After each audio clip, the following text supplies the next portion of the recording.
నమస్తే, welcome to తొలి వెలుగు. ప్రస్తుతం మనతో పాటు కాంగ్రెస్ పార్టీ సీనియర్ నాయకులు కేకే మహేందర్ రెడ్డి ఉన్నారు. సో మాట్లాడే ప్రయత్నం చేద్దాం.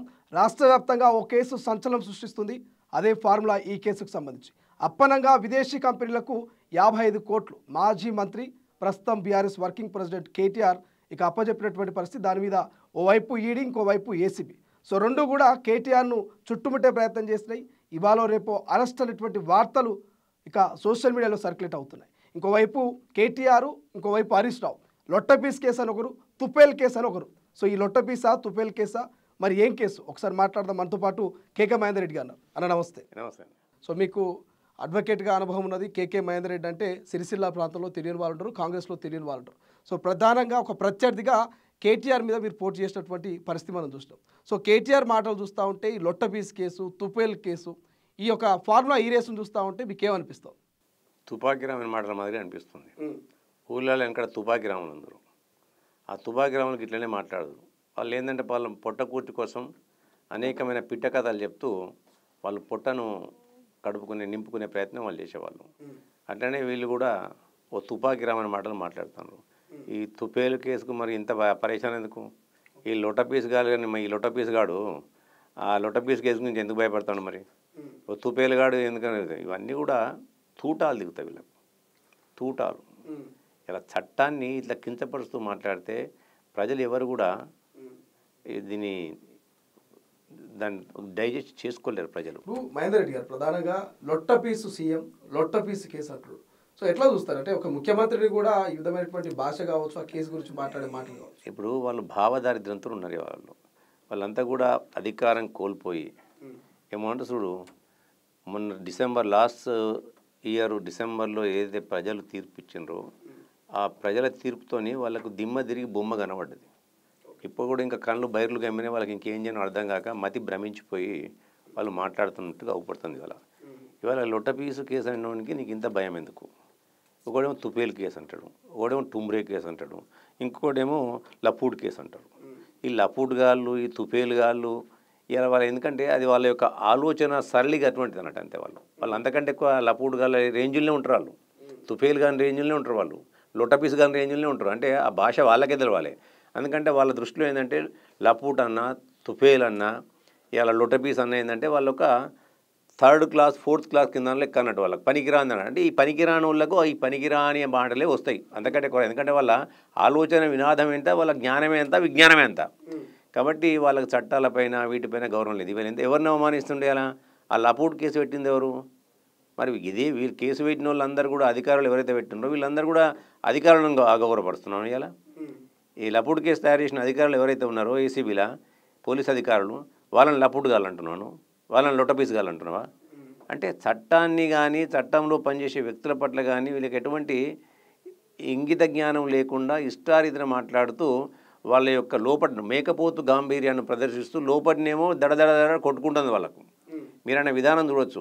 ఎస్, ఇవన్నీ నేనే చేసిన, నేనే ఇచ్చిన, నేనే చేసిన అని చెప్పిన వ్యక్తి ఒకప్పుడు ఈ మాటలు చెప్పిండి. అలా ఇవాళ వచ్చేవరకు ఏమైంది? నాకేం సంబంధం, అధికారులు చేసిండ్రు, అధికారులు మాట్లాడాలి, నాకేం అవసరం ఉందని ఇవ్వాలంటాను. అంటే పూటకో మాట పేటకో మాట మాట్లాడుతూ పోయే విధానంలో వాళ్ళు ఉన్నారు తప్ప ఇవాళ నేను కేసీఆర్ రక్తం నీకన్నా డౌట్ ఉందా? కానీ మీరు మహేందర్ రెడ్డి గారు ఏమంటారు? వాళ్ళు లోపల గజ గజ వణుకుతురు, భయపడుతున్నారు అంటారు. కానీ కేటీఆర్ ఏమంటున్నాడు? కేసీఆర్ రక్తాన్ని పంచుకొని పుట్టినటువంటి బిడ్డను, కేసులకు భయపడను, చావనైనా చస్తా కానీ తలదించుకొని అంటున్నాడు. ఎట్లా చూస్తుంది? ఇప్పుడు ఆయనకేమన్నా డౌట్ ఉందేమో, మరి డిఎన్ఏ టెస్ట్ చేసుకోమని చెప్పు. మేమందరం కేసీఆర్ కొడుకే అంటున్నాం కదా. మేము ఆయనను మేము కేసీఆర్ కొడుకు కేటీఆర్ అని అంటున్నాం. ఆ రక్తం ఉంచుకొని పుట్టిన వాళ్ళు డౌట్ ఉందా వాళ్ళకు? ఇలా ఆ రక్తమే అయినట్టయితే ఈ మాటలు ఎందుకు మాట్లాడుతున్నాను? నిర్భయంగా పోయి మంచిగా బాధాప్తా ఎదుర్కోను. ఊవంట అంటే పోయి భయపడుకుంటా పోయి ముందుగాల farm house, Janwada farm house రాగానే అందరికంటే ముందుగాల నాది కాదు అనుకుంటేనే ముందుగా కొట్టుకుడుతుంది. మళ్ళీ ఇలా ఏసీబీ కేసు రాగానే నాకేంది బాధాప్తా నేనే ఇచ్చిన, ఇది దాని అన్నిటికీ నేనే బాధ్యుని, మంచిగా నన్ను అరెస్ట్ చేస్తే పోతా, యోగా చేసుకుంటా వస్తా, మళ్ళీ నేను పాదయాత్ర చేస్తా, ముఖ్యమంత్రి అయితే. అసలు నీ విధి విధానం ఏంది, నీ మాట్లాడే విధానం ఏంది, నీకు ఒక నీతి రీతి జాతి ఉందా అని నేను అంటున్నా. అలా నీతి లేని మాటలు, రీతి లేని మాటలు, పూటకో మాట పేటకో మాట మాట్లాడుకుంటూ పబ్బం గడుపుకుంటూ తెలంగాణ ఉద్యమ సమయంలో వీళ్ళ నాయన పిట్టకథలు కట్టుకథలు చెప్పిండు. ఇవాళ మళ్ళీ ఈయన కూడా గతనే పిట్టకథలు కట్టుకథలు చెప్పుకుంటా ప్రజలను మభ్యపెట్టించే ప్రయత్నం చేస్తుండే. ఎందుకంటే అసెంబ్లీ ఎలక్షన్లో ప్రజలు వీళ్ళకు సాగు దెబ్బ కొట్టిండ్రు. కొట్టిన తర్వాత లోకసభ ఎలక్షన్లో కొట్టిన దెబ్బకు వాళ్ళు ఓ 10 మైళ్ళ లోపలికి పోయిన భూలోకం. ఇక పార్టీ ఎందుకంటే టీఆర్ఎస్ అనే దానికి తెలంగాణ పేగుబంధం తెగిపోయింది ఇక. ఎందుకంటే తెలంగాణ అంటే అప్పుడు టీఆర్ఎస్ అనేది ఒకటి ఉండే వాళ్ళకు. ఎప్పుడైతే టీఆర్ఎస్ బీఆర్ఎస్గా మారిందో ప్రజలందరూ కూడా గమనించారు, తెలంగాణ పేగుబంధం పోయిందిగా, బీఆర్ఎస్ ఎంతసేపు భక్తు రాజకీయ పార్టీ అయింది కాబట్టి దీన్ని మనం చరమగీతం పాడాలి అని చెప్పి ప్రజలు దానికి తగిన రీతిలో బుద్ధి చెప్పిండ్రు. ఇక అప్పటి నుంచి వీళ్ళకి పిచ్చి లేచింది. అలా చాలాసార్లు ఎక్కడ పడితే అక్కడ మీరే ఒక్కసారి గమనించండి శ్రీశైలం గారు, వాళ్ళు మాట్లాడిన మాటకు పొంతన ఎక్కడన్నా ఉంటుందా? ఒకటే సబ్జెక్టు పైన ఇవాళ వాళ్ళ తెలంగాణ భవన్లో ఒకటి మాట్లాడితే ఇవాళ మళ్ళీ ఇంకోటి ఏదైనా అమరవీరుల స్తూపం దగ్గరకో లేకుంటే ఇందిరా పార్క్ దగ్గరకో లేకుంటే ఇంకో దగ్గరకు పోయినాకో అదే సబ్జెక్టు మీద మళ్ళీ మీరు మైకి పెడితే వేరే రకంగా మాట్లాడతాను. అంటే వాళ్ళకు దేని మీద కూడా స్పష్టత లేదు. ఆ ఉన్న 9.5 సంవత్సరాలు నేను ఇంతకుముందు చెప్పిన చాలాసార్లు దోపిడీ లక్ష్యంగా వాళ్ళు తెలంగాణ రాష్ట్రాన్ని పరిపాలించండి. అలా మీరు వెనుకట చరిత్ర చదివిండ్రు. ఇక కేసీఆర్ అయితే 80,000 పుస్తకాలు చదివిండు, కేటీఆర్ అమెరికాలు చదివించిండు, చాలా పెద్ద చదివినట్టే లెక్క ఆయన. ఇప్పుడు మీ శ్రీశైలం గారు మీరు నేను గవర్నమెంట్ బలే చదువుకున్నాము, అన్న కెమెరామన్లు మన వాళ్ళు అందరూ కూడా గవర్నమెంట్ బలే చదువుకున్నప్పుడు చరిత్ర చదువుకున్నాం మనం. గజనీలు గోరీలు కూడా మన దేశాన్ని మీద ఫ్రీక్వెంట్గా దండయాత్రలు చేసేటోళ్ళు. ఎందుకు దండయాత్రలు చేసేటోళ్ళు? మన దగ్గర బంగారాలు బాగుంటాయి గుళ్ళల్లో. కాబట్టి ఆ దండయాత్ర చేసిన తర్వాత గుళ్ళ మీద అటాక్ చేసి గుళ్ళల్లో ఉన్న బంగారాన్ని, నగలను, నట్రాలని, ధాన్యాన్ని మన రాజుల దగ్గర ఉన్న మణిమాణిక్యాలు అన్నిటి కూడా పట్టుకొని పోయేటోళ్ళు వాళ్ళు.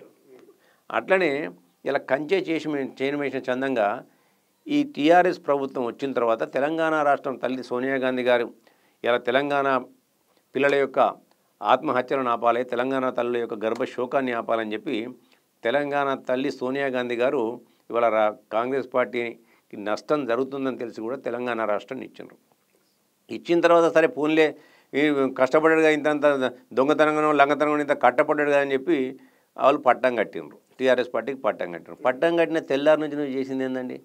ఇలా పంచభూతాలలో దేన్ని కూడా వదిలిపెట్టకుండా దోపిడీ చేసినవి. ఇలా నీళ్ళని దోత్తివి, ఇలా నిధుల విషయంలో నువ్వు ఏ విధంగా మళ్ళీ చేసినావు నీ అందరు కూడా తెలిసి, అలా ఇసుకను దోత్తివి, భూమిని దోత్తివి, చెట్టును దోస్తివి, చెట్టు మీద నాకును, పుట్టను, గుట్టను, ఆఖరికి తేనె తుట్టెను, చేపను, దేన్ని వదిలిపెట్టకుండా అన్నింటిని కూడా దోసుకుంటూ వస్తుంది. అలా దోసుకుంటూ వచ్చినాయి కాబట్టి నీ అవినీతి అక్రమ పరిపాలన చూసిన తర్వాత ప్రజలందరూ కూడా గమనించండి. అలా ఎందుకంటే ఏ ఆశయం కొద్దైతే తెలంగాణ ప్రజలు యువకులు ఆత్మహత్యలు చేసినారో వాళ్ళకి ఎవరికి కూడా ఉద్యోగాలు రాలే.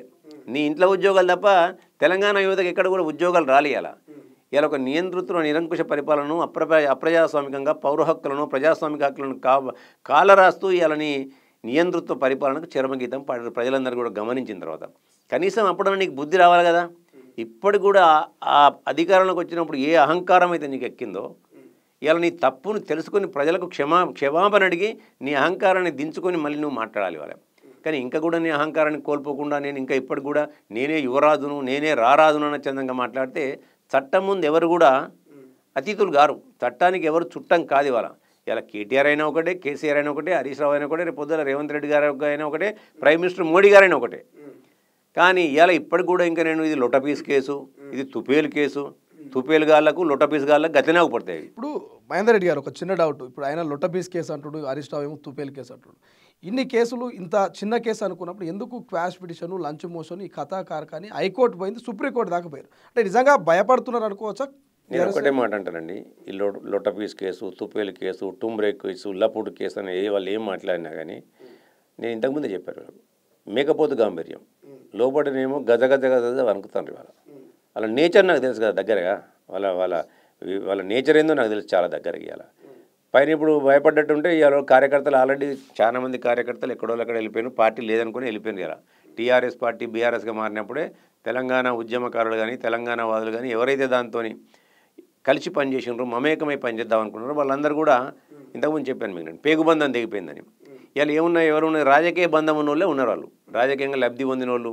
ఇలా నేను చెప్పిన ఒక మాట చెప్పిన, చాలాసార్లు చెప్పిన, నేను ఈ రాష్ట్రాన్ని అలీబాబా 40 దొంగల మూట మాదిరి ఒక మూట ఏర్పడ్డది ఇక్కడ. దానికి అధినేత ఎవరంటే కేటీఆర్. ఆయన ఇక్కడ దోసుకుంటాడు, మండలాలలో కానీ జిల్లాలో కానీ వాళ్ళందరూ కూడా దోసుకుంటారు. ఇలా ఆ దోపిడీకి ఎవరైతే విచ్చలవిడిగా దోపిడీ చేసినారో వాళ్ళు మాత్రమే ఏమన్నారు చూడు తిన్నరే ఉంది అలవాలని అంటారు చూడు తెలంగాణలో. ఇక వాళ్ళ తినడానికి వీళ్ళకి అలవాటు ఇచ్చింది కదా, ఎంగిలి మెతుకులు తిని పారేసిన బొక్కలు తినుకుంటూ ఉన్నారు కదా కొంతమంది కార్యకర్తలు అంటే వాళ్ళు.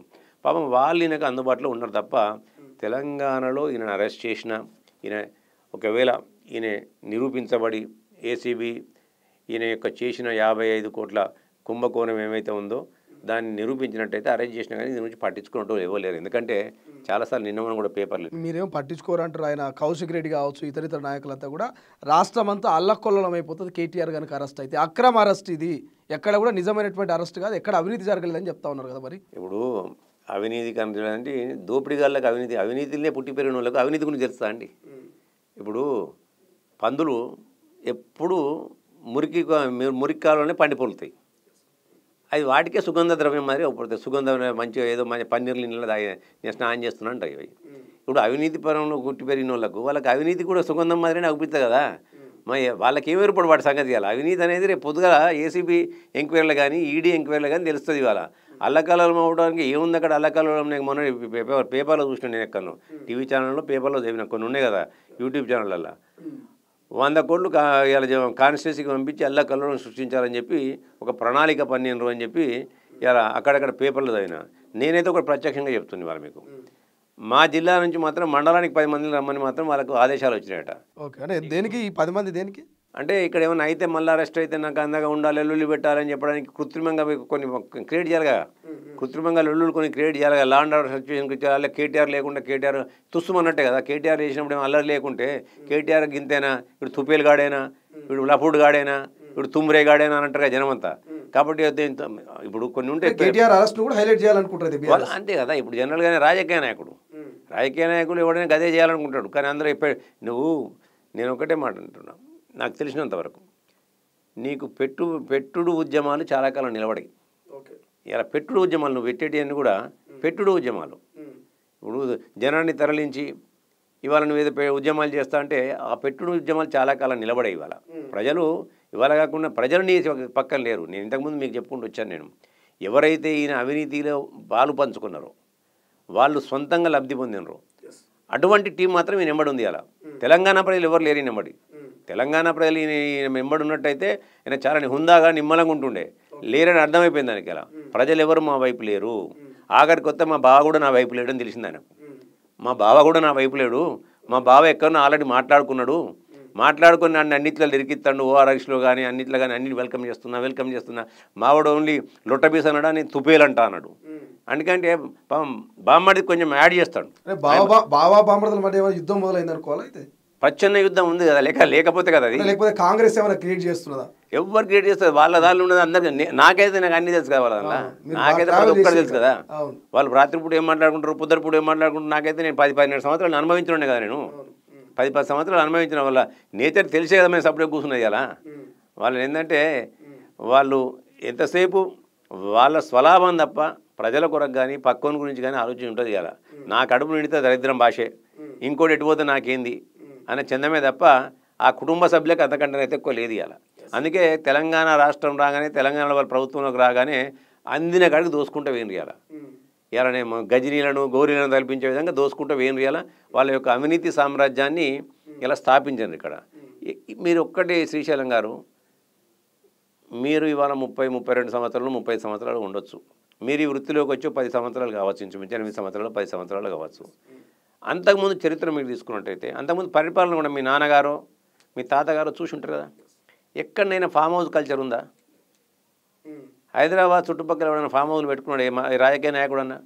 ఎవరికో ఉంటే ఒక్కరికో ఇద్దరికో ఉండొచ్చు అవి. అప్పుడు ఉన్నాగానే వాళ్ళ సొంత ఆస్తులు వాటిలో పెట్టుకోవచ్చు. అలా కేటీఆర్ వచ్చిన తర్వాత కేటీఆర్ ఆస్తి ఎంత అండి? నాకు కేసీఆర్ ఆస్తి ఎంత నాకు చెప్పండి ఒక్క మాట. 300 ఎకరాలు కొనే స్థాయి ఆయనకుందా? ముఖ్యమంత్రి జీతం తీసుకుంటే 300 ఎకరాలు కొనే స్థాయి ఆయనకుందా? చింతమండలిగా ఆయనకు ఉన్నది ఏంది? తెలంగాణ ఉద్యమం ఆయన పెట్టినప్పుడు ఆయనకు వచ్చింది. కేటీఆర్కి అంత జన్వాడాలకు తీసుకునేంత స్థాయి ఉందా? కవితకో ఫామ్ హౌస్, కేటీఆర్కో ఫామ్ హౌస్, కేసీఆర్కో ఫామ్ హౌస్ 300 ఎకరాలల్లా. అది మళ్ళీ మన ప్రాజెక్టు నుంచే నీళ్లు, ఆ కూలేశ్వరం కట్టిండ్రు కదా, దాని నుంచే నీళ్లు రావాలి. ఆయన పొలాలు వారుకుంటూ పోవాలి. అవి అప్పుడు పేదల పొలాలు మాగానులు సస్యశ్యామలం చేస్తున్న పాటలు కాదు. నా పొలాలు నా కూడలని సస్యశ్యామలం చేసుకుంటా అన్నట్టుగా ఆయన ఆ 300 ఎకరాలు హరీష్ రావు కోటి రంగనాయక సాగర్లో పెట్టుకున్నాడు. ఆయన దొరుకుతున్న దుకాణం.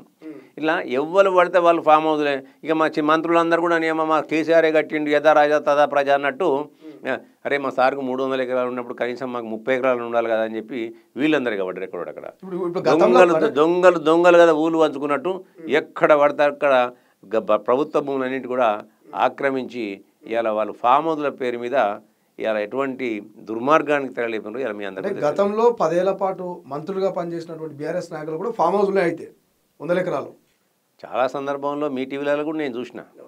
ఏ మంత్రికి ఉంది, ఏ మంత్రికి ఇక్కడ ఉంది, ఆ మంత్రికి అక్కడ ఉంది. ఎక్కలేని వాళ్ళు గింత ఆవులు పెంచుకుంటారు. అవి అంటారు కదా ఆవులట. ఏం ఆవులు అవి గింత దాని కిందకే ఎగుతా మంచిగా పుణ్యం ఉంటుందట.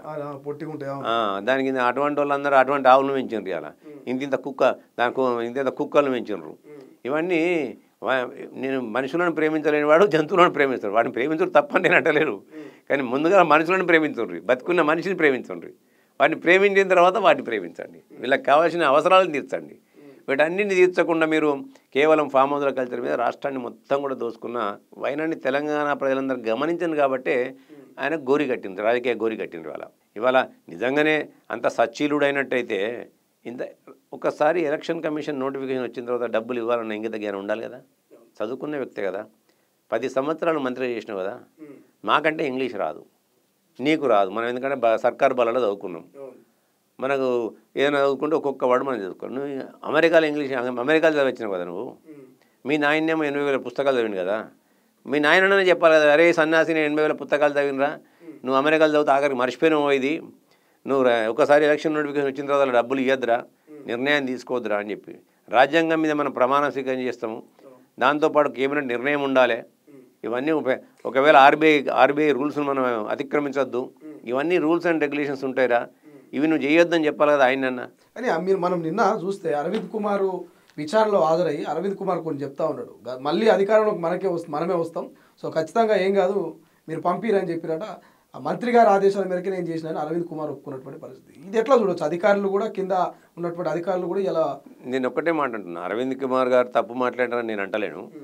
కానీ ఈ రాష్ట్రంలో కానీ దేశంలో కానీ వ్యవస్థలు కానీ అధికారులు కానీ తమ స్వార్థ ప్రయోజనాల కొరకు, ఒక్కరిని నేను టార్గెట్ అంటలేను, తమ స్వార్థ ప్రయోజనాల కొరకు పోస్టింగ్ల విషయంలో కానివ్వండి, ఈ విషయంలో కానీ జనరల్గా ఏంటంటే పోస్టింగ్లో ఉంటాయి వాళ్ళకు ప్రైమ్ పోస్టింగ్స్, లేకుంటే ఇక్కడ నుంచి ట్రాన్స్ఫర్లు ఉంటాయి. వాటి కొరకు వాళ్ళకున్న సివిల్ సర్వీసెస్కు కోడ్ ఉంటుంది, ఒకటి రూల్స్ అండ్ రెగ్యులేషన్స్ ఉంటాయి. All India services rules and regulations ఉంటాయి. వాళ్ళని పెట్టుకునేది ఎందుకు? ఐఏఎస్లు కానీ ఐపీఎస్లు కానీ ఇప్పుడు ఐఆర్ఎస్లు కానీ ఇన్కమ్ ట్యాక్స్లు కానీ వాళ్ళను వాడుకునేది ఎందుకు? మనం వాటికి ఉన్న చట్టాలను అతిక్రమించకుండా ఉండడానికి నాకు తెలియదు. రాజకీయ నాయకుడు ఏంటంటే రాజ్యాంగం ప్రకారం ఎవరైనా పోటీ చేయొచ్చు, ఎవరైనా గెలవచ్చు, ఎవరైనా మంత్రి కావచ్చు. ఇప్పుడు నాకేముంటుంది, నేను ఒక మాట ఇచ్చిన పలానా కాడ బాయిది అవ్వాలని చెప్పి, ఆడ ఫారెస్ట్ ఉంటుంది, ఈ ఫారెస్ట్లో మనం బాయిది అవ్వదు సార్ వీల్లేదని చెప్పాలి. నాకు అట్టెంట్ ఉంటుంది, పోయి తవ్వాలి, నువ్వు లేకుండా మంచిగా ఉండదు, నీ నుంచి నేను తీసి పడేస్తా అంటే వీళ్ళు వెళ్ళిపోతారు. ఆ భయం అన్నట్టు వీళ్ళకు. ఆ భయంతో కట్టాల్సింది కట్టింది ఏముంది, మీరు అన్నారు కదా మై హూనా మై దేఖలేదు, మై క్యా బోల్ मैं क्या समझ रहा है मेरा को, मैं KCR के ऊपर हूँ, मैं नीचे भी नहीं है, KCR రాజా ఎక్కాలి, మై రారాజు మై అన్న చందంగా వాళ్ళకి హామీ ఇచ్చేసరికి పాపం వాళ్ళు ఏం చేస్తారు, నేను గీనే ఉండాలి, పోస్టింగ్ మంచిగా ఉండాలి, నేను ఏమైనా బిడ్డ పిల్లలు మంచిగుంటే అయిపోతుంది నాకు, ఇక ఎవరితో నాకెందుకు, దేశంతో నాకెందుకు, నా సంసారం మంచిగుంటే అయిపోయని చెప్పి చాలామంది అధికారులు ఇవాళ తమ స్వార్థ ప్రయోజనాల కొరకు రూల్స్ అండ్ రెగ్యులేషన్స్ కూడా మనకు ఏవైతుంది మ్యాక్సిమం సార్ చేయకూడదు సార్ అని చెప్తాం, ఓ నోట్ ఫైల్ పెడతాం, ఎర్రింకుతో రాత్రి అయ్యేదే ఉంది, నీ ట్రాన్స్ఫర్ అవుతుంది. కానీ ఇక్కడ ప్రజల జీవితాలు పోతున్నాయి కదా, ప్రజలు చెమట వచ్చి కష్టపడి సంపాదించిన ట్యాక్స్ రూపాన్ని కట్టిన డబ్బులు ఇలా అన్యాక్రాంతమైపోతుండే, క్విడ్ ప్రోకో రూపంగా కొంతమంది వ్యక్తులకు ట్రాన్స్ఫర్ అవుతుంటే చూస్తూ ఊరుకునడం అనేది చాలా తప్పది. అలా కేటీఆర్ మీదకి నెట్టిండు అనేది డెఫినెట్గా కేటీఆర్ చెప్తూనే చేసిండు ఆయనే, కానీ వారు కూడా ఆత్మపరిశీలన చేసుకోవాలి. నిజంగానే ఆయన చెప్పినంత మాత్రం నేను చేయకుండా ఏమవుతుంది, నాకు ట్రాన్స్ఫర్ అవుతుంది, అంతకంటే పోయేది ఏముంది అలా. కానీ ఇంకా కూడా అటువంటి అధికారులు ఉన్నారట అసలు రాష్ట్రంలో, ఇట్లా మంత్రులకు ముఖ్యమంత్రులకు నిజంగా ఎదురు చెప్పేటటువంటి నిజమైనటువంటి అధికారులు ఉన్నారట. కొంతమంది డెఫినెట్గా ఉంటారు సార్. సమాజంలో ఒక 5% మందో 10% మందో 15% మందో మైనారిటీ ఉన్నది, అది లేని వ్యవస్థ నడవది. ఈ వ్యవస్థ నడవడానికి కారణం అటువంటి నికార్సైన అధికారులు ఉన్నారు, నిటారుగా నిలబడే అధికారులు ఉన్నారు. అవినీతికి కానీ చట్టాన్ని తన పరిధిలో పనిచేయడానికి కానీ చట్ట పరిధిలో పనిచేయడానికి కానీ ఉన్న అధికారులు ఇక్కడ ఉన్నారు కాబట్టి ఇంతో ప్రజలకు మేలు జరుగుతుంది. ఇవాళ నేను ఈ మాట అంటే చాలామందికి బాధ అనిపిస్తుంది కావచ్చు, కానీ నేను ఎవరిని హర్ట్ చేయాలని అనట్లే. ఇవాళ ఒక సామాన్య వ్యక్తునిగా, ఒక సామాజిక కార్యకర్తగా నా బాధ ఏంటంటే నేను వాళ్ళకి వెళ్ళగలుగుతున్నాను. ఇప్పటికైనా పోస్టింగుల కొరకు, వాటి కొరకు, వీటి కొరకు ఇవాళ అధికార దుర్వినియోగానికి ఇవాళ ప్రభుత్వంలో ఉన్న మంత్రులు చెప్పవచ్చు. వాళ్ళు ఉంటారు పోతారు, 5 సంవత్సరాలు ఉంటారు పోతారు ప్రభుత్వంలో. తర్వాత కానీ మీరు మాత్రం రిటైర్మెంట్ దాకా ఉండాల్సిందే కదా. రిటైర్మెంట్ దాకా ఉండాల్సిన మీరు ప్రజలకు జవాబుదారితనంగా ఉండాలి. ఇవాళ నేను భారత రాజ్యాంగం ఏమిచ్చింది? భారత రాజ్యాంగం బాబాసాహెబ్ అంబేద్కర్ చేసిన రాజ్యాంగంలో పౌరులకు హక్కులు ఇచ్చింది, అధికారులకు కానీ ఎమ్మెల్యేలకు కానీ మంత్రులకు కానీ బాధ్యతలు ఇచ్చింది. ప్రశ్నించే హక్కు నాకు ఇచ్చింది, నెరవేర్చే బాధ్యత నీకు ఇచ్చింది. వాటిని ఆ చట్ట పరిధిలో ఉంచి ప్రజలకు మేలు చేసే దిశగా ఉండాలి తప్ప ఇవాళ ప్రజల ఆస్తులకు మనం కస్టోడియన్స్. మనం ఇలా ప్రభుత్వంతో పాటు అధికారులు కూడా కస్టోడియన్సే. ఆ అసలు విషయాన్ని విస్మరించకూడదు. వాళ్ళు దయచేసి వాళ్ళకి చెప్పేందంటే ఇవాళ చట్టం రకం ఉండొచ్చు, అలా ఏదో చిన్న డెఫినెట్గా మంత్రులు అన్నప్పుడు అధికారులు అన్నప్పుడు చిన్నవి చేయండి. ఏదో ఏంటంటే కార్యకర్తలను మేము సాటిస్ఫై చేయాలి కాబట్టి మేము చెప్పడం కూడా మా తప్పే. మేము చెప్తుంటాం డెఫినెట్గా. చెప్పినప్పుడు చట్టానికి లోబడి చేయండి, సాధ్యమైనంత వరకు చేయండి. సమాజం మీద ఎక్కువ ఎఫెక్ట్ పడకూడదు. ఇది కూడా ఇవాళ మీరు చేసిన విధి విధానాల వల్ల ఏమైంది? అలా ప్రభుత్వం ఒత్తిడి వల్ల కాళేశ్వరం ప్రాజెక్టు అక్కడ కట్టద్దు సార్ అని చెప్పాలి కదా ఇంజనీర్లు. కింద ఇసుక ఉన్నది, దాని కింద బొగ్గు ఉన్నది, నీళ్ళు పోతే ఇట్లా అవుతుంది. ఇలా మా ఇసుక గడ్డలు ఉన్నాయి, దాని కింద బొగ్గు అది ఉన్నాయి, పొరలకి నీళ్ళు పోతే అది ఉబ్బిపోతుంది అని చెప్పాలి కదా. ఎలా మీరు ఇంజనీర్లు అనేటోళ్ళు స్పెషలిస్టు, నేను జర్నలిస్టును. నాకు ఆలోచన ఏంటంటే ఇక్కడ కడితే నాకు మంచిగా ఉంటుందని నాకు ఆలోచన ఉండొచ్చు. స్పెషలిస్టుకు జర్నలిస్టుకు మధ్యలో తేడా ఉంటుంది కదా. ఇలా కాళేశ్వరం బాయ్, అన్నారం బాయ్, సుందిల్ల బాయ్, మరి ఇవన్నిటికీ వెనుక కారకులు ఎవరు? అక్కడ ఉన్న అధికారులే కదా. ప్రభుత్వ పెద్దలు ఎంత చెప్పినప్పటికీ కూడా అధికారులు sir we are responsible for this, మేము దీనికి బాధ్యత వహించాల్సి వస్తుంది రేపు పొద్దున. ఇలా గత ప్రభుత్వంలో మీరు చూసినారు కదా, చాలామంది ఐఏఎస్లు వీళ్ళందరూ కూడా ఊచలెక్క పట్టాల్సి వచ్చింది. కాబట్టి వాళ్ళు వాళ్ళ బాధ్యతలు నెరవేర్చినప్పుడు ఇవన్నీ కూడా కావాలి. కేటీఆర్ చెప్పిండు, కేటీఆర్కి ఆయనకు సోకు ఉంది దీని మీద, నేను క్విడిప్రో కింద నా అకౌంట్లోకి ఇన్ని డబ్బులు వస్తాయని చెప్పి. ఇలా ఇంకోటి కూడా చెప్తున్నా, వాళ్ళు దోపిడీ చేసిన దానికి నిదర్శనం ఏంటంటే కాంగ్రెస్ పార్టీ భారతదేశం స్వతంత్రం వచ్చి 75 సంవత్సరాలలో ఇంచుమించు 50 నుంచి 55 సంవత్సరాలు కాంగ్రెస్ పార్టీ పరిపాలించింది కదా. దేశంలో కానీ ఇక్కడ రాష్ట్రంలో కానీ పరిపాలించింది కదా. కాంగ్రెస్ పార్టీకి ఢిల్లీలో ఆఫీస్ లేదు, హైదరాబాద్లో ఆఫీస్ లేదు, జిల్లా హెడ్ క్వార్టర్లలో ఆఫీస్ లేవు, బ్యాంకులలో బ్యాలెన్స్ లేదు. కానీ ఈ సార్ దగ్గర ఎంత ఉన్నది? 1000 కోట్లు ఉన్నది. నీకు ఎందుకంత? ఢిల్లీలో ఆఫీస్ ఉన్నది, హైదరాబాద్లో ఆఫీస్ ఉన్నది, అది సరిపోదని చెప్పి మళ్ళీ 10 ఎకరాలు తీసుకుంటువి, కొత్త కడతానని చెప్పి గీడే తీసుకుంటువి, మళ్ళీ ప్రతి జిల్లా ఆఫీసులో నీకు జిల్లా హెడ్ క్వార్టర్లో ఆఫీస్ కడుతుంది నువ్వు ప్రభుత్వ భూమి మీద. అందరికేమో పేదోనికేమో ఇల్లు కట్టడానికి లేదు, డబుల్ బెడ్రూమ్ కట్టడానికి ఇల్లు దొరకలేదు, కానీ నీ పార్టీ ఆఫీస్ కట్టుకోవడానికి మాత్రం భూమి దొరికింది నీకు. ఇవన్నీ ప్రజలు గమనిస్తలేరా? కాబట్టి నేను అత్యంత అవినీతి చేసిన నిదర్శనం ఏంటంటే ఆయన పార్టీ అకౌంట్లో 1000 కోట్లు ఉండడమే, దాంతోపాటు ఇన్ని ఆఫీసులు కట్టుకోవడమే. అని ఇవన్నీ కూడా అవినీతి లేకుండా ఏ పార్టీకి వస్తాయి? ఇవన్నీ ఏ పార్టీకి అన్నీ ఉన్నాయా? ఇక్కడ కాంగ్రెస్ పార్టీకి ఉన్నాయా? బీజేపీ పార్టీకి ఉన్నాయా? పోనీ ఇక్కడ ఉన్నాయి, వాళ్ళకు కూడా అకౌంట్లో డబ్బులు బాగా వచ్చినాయి. అప్పుడు ఏది బాండ్స్ రూపాయలు వాళ్ళు కూడా చాలా డబ్బులు తీసుకున్నారు, డౌట్ లేదు. వాళ్ళు కూడా ఎక్కడెక్కడ తీసుకున్నారు. కానీ మరీ ఇంత ఒక రీజనల్ పార్టీకి, అది దేశవ్యాప్తంగా ఉన్న పార్టీ, ఇది రీజనల్ పార్టీ, అధికారం ఉన్నాయి 10 సంవత్సరాలు, అది సంపాదించారు. ఇలా ఆదాని అంబానీతో అదైపోయింది వాళ్ళు. కానీ నీకు నీ లెవెల్కు ఒక రీజనల్ పార్టీగా ఇలా 1000 కోట్ల రూపాయల సిల్క్ నీ దగ్గర ఉన్నాయంటే ఇలా నువ్వు ఎంత అవినీతికి పాల్పడ్డావు. ఇలా అదే కదా ఇలా గ్రీన్ కోవల్లది అక్టోబర్లో ఏప్రిల్లో 41 కోట్లు నీ దారిలోకి వచ్చిందనేది, క్విడ్ ప్రోకులు ఉన్నదనేది, ఇవన్నీ తేటతెల్లం అవుతున్నాయి. ఇప్పుడు మహేందర్ రెడ్డి గారు కేటీఆర్ ఒక్కడు ఏసీబీ విచారణకు పోవాలంటే భయపడుతున్నారు అనుకోవాలా, లేకపోతే గతంలో పట్నం నరేందర్ రెడ్డి విషయంలో కూడా ఏసీబీ అధికారులు కావచ్చు వాళ్ళంతా కూడా చెప్పని స్టేట్మెంట్లు చెప్పినట్టుగా రికార్డ్ చేసినట్టు కొంత బీఆర్ఎస్ వాళ్ళు అంటారు. నా విషయంలో కూడా అట్లే జరగవచ్చు, అందుకే అడ్వకేట్ నేరుగా పెట్టుకోపోతా అంటే ఏసీబీ వాళ్ళు పర్మిషన్ ఇస్తారు అంటే లొల్లు పెట్టి లడాయి చేసారు, కోర్టుకు పోయి ఇలా అడ్వకేట్ తీసుకొని పోయాడు. ఇది చూస్తే ఏమనిపిస్తుంది? నేనేమంటున్నానంటే మొదటి నుంచి చెప్తున్నా, ఆయన ఒక పిరికి. ఇక నేను వేరే మాట అనలేను, ఎందుకంటే సభ్యత సంస్కరణ నాకు నేను ఎలా పొడుగాడు లేదని నేను అనలేను. ఆయన ఒక పిరికి పంద, అంతవరకు మాత్రం అనగలుగుతాను నేను. చట్టం మీద అవగాహన లేకుండా అంటే ఉన్నా లేనట్టు నటిస్తున్న వ్యక్తి ఆయన. ఇవాళ చట్టం ఏం చెప్తుంది సెక్షన్లో, అరెస్ట్ అయిన తర్వాత నీకు ఇంటరాగేషన్కి పోయినప్పుడు, ఇంటరాగేషన్ అనుకోండి, ఇన్వెస్టిగేషన్కి పోయినప్పుడు ఒక అడ్వకేట్ని కానీ ఆయనకు నమ్మకమైన వ్యక్తిని కానీ ఎవరినో ఒకరిని తీసుకుపోవడానికి అనుమతిస్తారు. తీసుకుపోయినప్పుడు ఏదో నీ క్వశ్చనింగ్ అక్కడ కూడా ఉండడానికి వీలేదు. కొంత దూరంలో ఈయన ఏమైనా మ్యాన్ హ్యాండ్లింగ్ చేస్తుండ్రా, మ్యాన్ హ్యాండ్లింగ్ ఈయన ఫోర్స్ చేస్తానరా, ఫోర్స్ చేసి చెప్తానరా, కొడతానరా, తిడతానరా, చెవులు విసుకుతానరా, తొడపాశం పెడతానరా, బుగ్గలు గిల్లుతానరా అనేది ఇవన్నీ చేయకుండా చూడడానికి ఒక గ్లాస్ డోర్ బ్యాక్ సైడ్ మాట్లాడి మనం అడిగేది వాళ్ళు వినకూడదు, ఈయన చెప్పేది కూడా వాళ్ళకి వినకూడదు. జస్ట్ వాచబుల్ డిస్టెన్స్, వాటిని ఒక విజిబుల్ డిస్టెన్స్లో ఉండాలి, కానీ అగుపడి ఉండాలి అంతే. అది చట్టం చెప్తుంది. చట్టం నీకు చుట్టమా?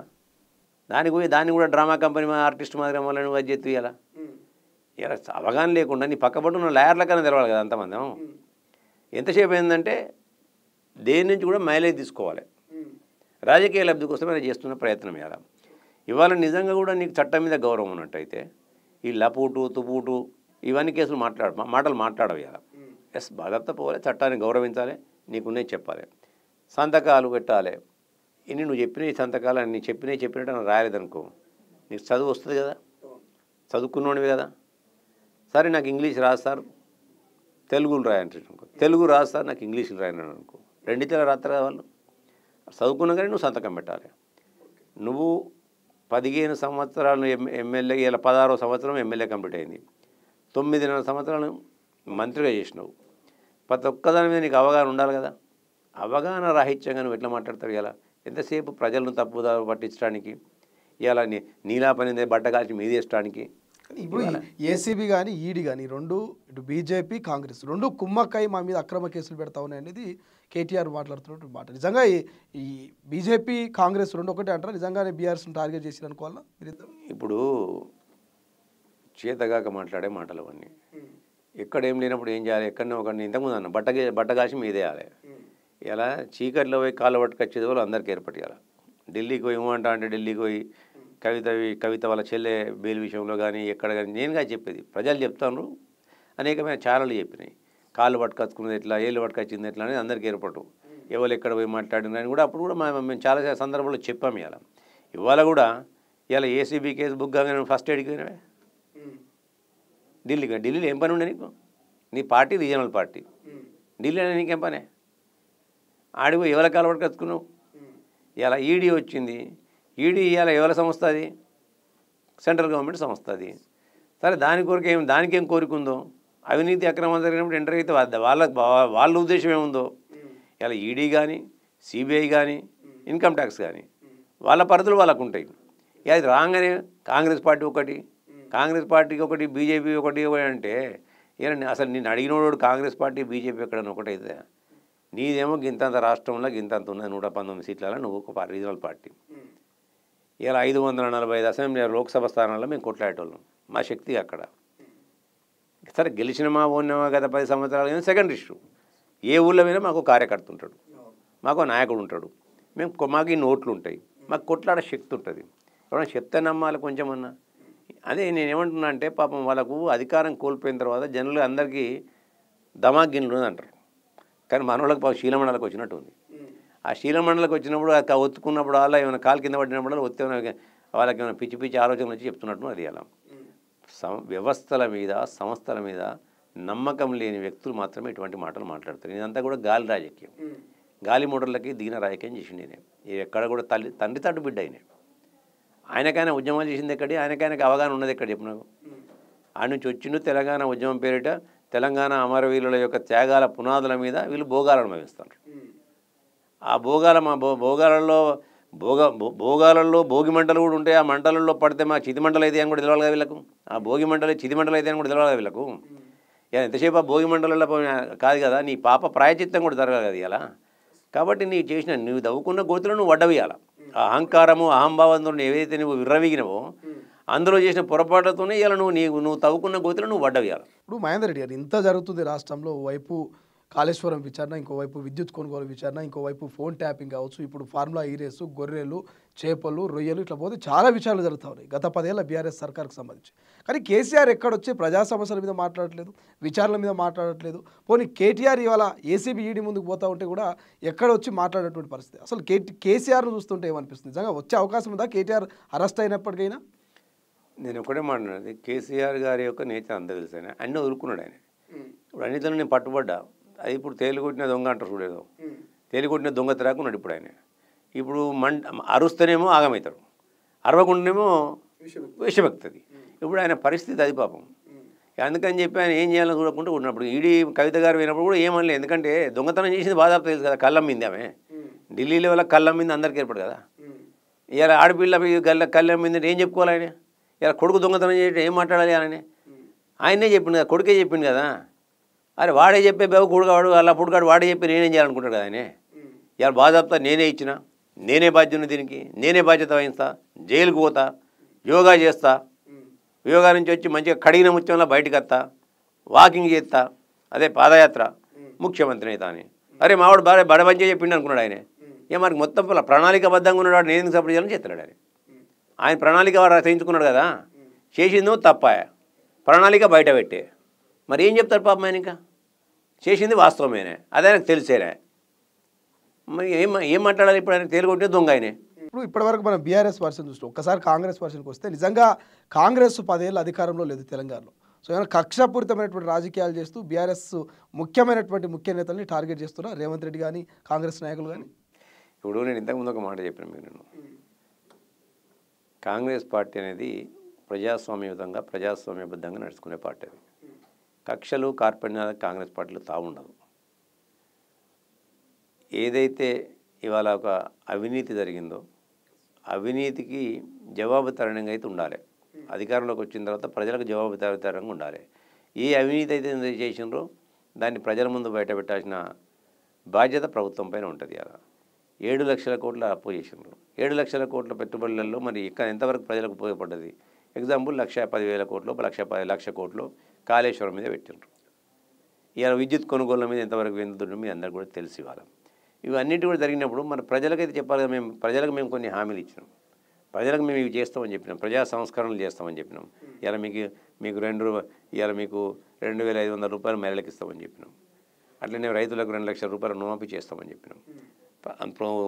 నిరుద్యోగులకు అందరికీ కూడా 2 లక్షల నోటిఫికేషన్ ఇస్తాం, మేము 2 లక్షల ఉద్యోగాల నోటిఫికేషన్ ఇస్తాం అని చెప్పినాం. ఇలా అట్లనే నిరుద్యోగ వృత్తి ఇస్తామని చెప్పినాము. ఇవన్నీ కూడా మేము చేయాల్సిన బాధ్యత మా పైన ఉన్నది. మరి మా ఖజానా ఏమో ఖాళీ ఉండే, జేబుల పైసలు లేకపోయా. మరి జేబుల పైసలు లేకపోవడం కారణం ఏంది? ఒక తెలంగాణ ఏర్పడినప్పుడు గింత ఉండే, తర్వాత గింత అయింది. ఈ కారణాల వల్ల మేము చేయలేకపోతున్నాం. చేయాలన్నప్పుడు ఈ పైసలు నెట్టువైనా చూడాలి. ఎవరైనా అంతే కదా. ఇప్పుడు ఒక ఆఫీసర్ ఇవ్వాలి, మీ శ్రీశైలం గారు ఈ డెస్క్ నుంచి ఇంకో డెస్క్ పోయిండు ప్రమోషన్ మీద. వచ్చిన ఆఫీసర్కి అయితే అన్ని లెక్కలు చూపించాలి కానీ, ఆయన చూపించకుండా కానీ పిలిచి అడగాలి కదా. గిడగిన కంప్యూటర్లు ఉండే, గిడగిన గ్యాడ్జెట్లు ఉండే, గిడగిన 4 మౌజులు ఉండే, మరి బుక్కులు ఏమి చూపిస్తున్నాయి, మరి ఇక్కడ ఏం చూపిస్తలేవు ఇవి అని నువ్వు అడగాలనా వద్దా? మరి ముఖ్యమంత్రి గారు చేస్తున్న పని అదే. దాన్ని కక్ష సాధింపని ఎట్లా అంటారు? అవునా కదా?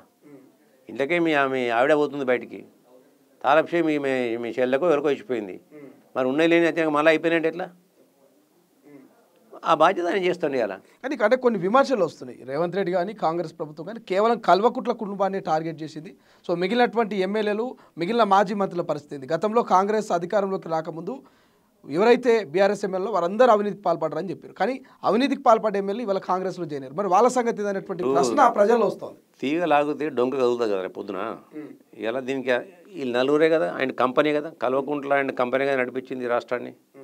ఇవ్వాలన్నా నోట్లన్నా పెరిగినా ఏమన్నా తల్లిసాడు బిడ్డల మాదిరిగా పడదసాడికి వాళ్ళ వాడేమో పెద్దవి కొడితే వీళ్ళు చిత్తకొట్టుడు కొట్టినారు, చిల్లర కొట్టుకోవటం. మరి చిల్లర కొట్టు చిట్ట మీద చిన్న కొట్టినారు వీళ్ళు.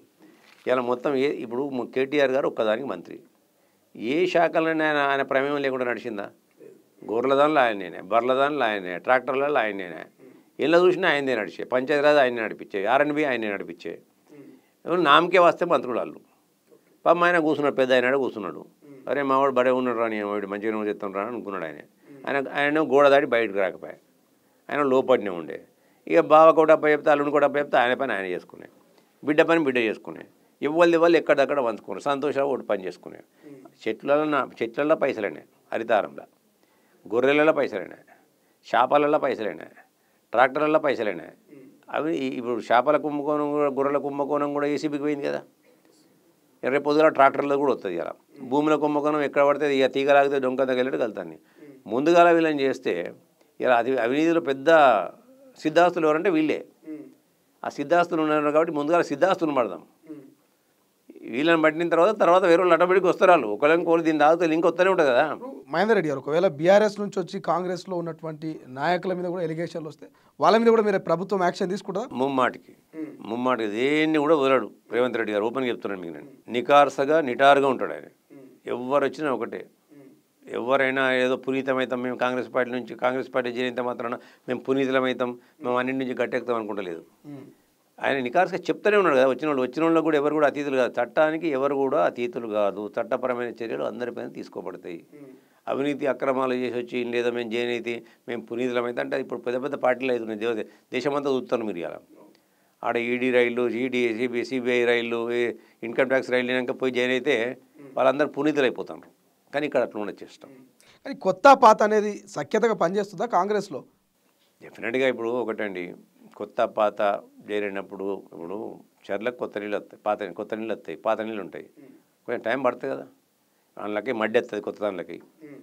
ఇలానేమో నీళ్ళు ఆల్రెడీ మడ్డి అంతా వెళ్ళిపోయి తేటగా ఉంటాయి. అది ఇది కలిసినప్పుడు కొంచెం రంగు మారుతుంది, తర్వాత మళ్ళీ సెటిల్ అవుతుంది, కలిసిపోతాయి ఆటోమేటిక్గా. దానికి పెద్ద తేడా ఏముండదు. ఇప్పుడు డెఫినెట్గా కొంచెం డిఫరెన్స్ ఆఫ్ ఒపీనియన్ ఉండొచ్చు. అంత మాత్రాన ఏదో విభేదాలని ఏమంటారు ఏదో ఉన్నది, నాకు యాది కొత్తలేదు. కానీ డిఫరెన్స్ ఆఫ్ ఒపీనియన్ ఉన్నంత మాత్రాన అదేదో దానిలో ఏదో టీ కప్లో తుఫాను క్రియేట్ చేసి అదో అవుతుందా ఇదవుతుందా అనేది అవన్నీ ఊహాజనితమైన ప్రశ్నలు. కానీ అంటే బీఆర్ఎస్ నాయకులు అంటున్నారు, కొంతమంది సోషల్ మీడియాలో చూస్తూ ఉన్నాం అక్కడక్కడ. సో ముఖ్యమంత్రి రేవంత్కు తన సొంత మంత్రులే రెస్పెక్ట్ ఇవ్వట్లేదు, తన సొంత మంత్రులే రేవంత్ను గద్దెదించే ప్రయత్నం చేస్తున్నటువంటి కామెంట్స్ మీరు కూడా వినుండొచ్చు. ఇటువంటి విన్నప్పుడు ఏమనిపిస్తుంది కాంగ్రెస్ పార్టీ నాయకులుగా? వాళ్ళ భావదారిద్ర్యం అనిపిస్తుంది నాకు. టీఆర్ఎస్ నాయకుల యొక్క భావదారిద్ర్యం అనిపిస్తుంది.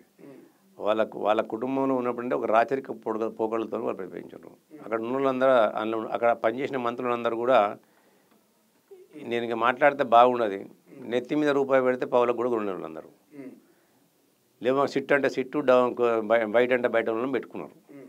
రాగానే సార్లు ఏమని వంగి దండాలు పెట్టాలని ఆలోచన. క్యాబినెట్ అంటే ఒక కుటుంబం, క్యాబినెట్ పార్టీ అంటే కుటుంబం. మా రేవంత్ రెడ్డి గారు ఇదంతా కూడా నా కుటుంబం. అలా కూడా వయసు తారతమ్యాలు ఉంటాయి. డెఫినెట్గా దాని అంత మాత్రాన చూడంత ఒక్కోసారి ఒక మీటింగ్ జరుగుతున్నప్పుడు డెఫినెట్గా వాళ్ళు కొన్ని చదువుకుంటుంటారు. చదువుకున్నప్పుడు వచ్చిందని గమనించరు. వాళ్ళు గమనించకుండా ఉండి ఉంటుంది. కొందరికి కుమ్మకాలు నొప్పులు ఉండొచ్చు, కొంత అన్యాపదర్శం కూర్చోవచ్చు. అంత మాత్రాన దానికి పెట్టుకో అంటే నేను ఏమంటున్నా అంటే వీళ్ళ యొక్క భావదారిద్రానికి నిదర్శనం ఇవ్వండి. ఎందుకంటే ఎక్కడ ఏం లేదు వీళ్ళకి మనిషికి. ఎంతసేపు ఏంటంటే ఒకటి గాలి వాడుతూ నడిపాలి. ఇప్పుడు సంపాదించిన డబ్బులు ఉన్నాయి, అవినీతి అక్రమాలతో అక్రమంగా సంపాదించిన డబ్బులు ఉన్నాయి. ఇలా కూర్తే పలకడానికి కొన్ని యూట్యూబ్ ఛానళ్ళు, రాత్రి ప్రింట్ చేయడానికి కొన్ని పత్రికలు, ఇవన్నీ పెట్టుకొని ఒక గ్లోబల్ ప్రచారంతో వాళ్ళ పబ్బం గడుపుకొని మానసిక పైశాచిక ఆనందాన్ని పొందే విధానంలో వాళ్ళు ఉన్నారు. ఇవాళ అంత మాత్రాన ఎవరికి ఏదో ఉంటుందా? ఇప్పుడు రేవంత్ రెడ్డి గారు ముఖ్యమంత్రి గారు వచ్చిన తర్వాత వారు ఏదో లేవనంత మాత్రాన ఆయన కుటుంబమే. ఉత్తమ్ కుమార్ రెడ్డి అంటే ఆయన కుటుంబ సభ్యుడు.